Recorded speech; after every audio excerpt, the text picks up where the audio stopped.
विदगावच्या तापीपात्रात car कोसळली, 4 प्रवासी बालंबाल बचावले. जळगावहून चोपड्याकडे जाणाऱ्या प्रवाशांसाठी काल रात्र ठरता ठरता राहिली. मध्यरात्री सुमारे 3 वाजेच्या सुमारास विदगाव येथील तापी नदीच्या पुलाजवळ चालकाचे वाहनावरील नियंत्रण सुटल्याने कार थेट नदीपात्रात कोसळली. सुदैवाने या अपघातात कोणतीही जीवितहानी झाली नाही.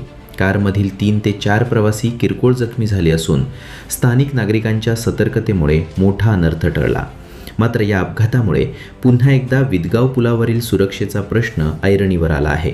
याच ठिकाणी यापूर्वीही अपघात होऊन जीवितहानी झालेली असताना अद्याप संरक्षण भिंत किंवा मजबूत सुरक्षा कठडे उभारण्यात आले नसल्याने सार्वजनिक बांधकाम विभागाच्या कार्यपद्धतीवर नागरिकांकडून संताप व्यक्त होत आहे.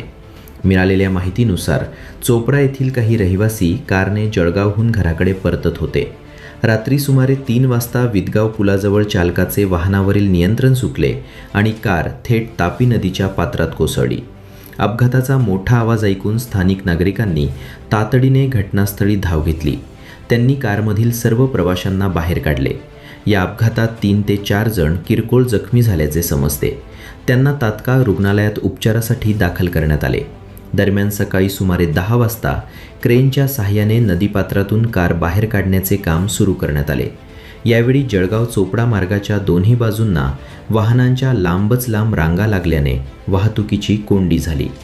या ठिकाणी आवश्यक सुरक्षा उपाययोजना वेळेत करण्यात आल्या असत्या तर अपघातांची तीव्रता कमी करता आली असती, अशी भावना वाहनधारक आणि स्थानिक नागरिकांनी व्यक्त केली आहे.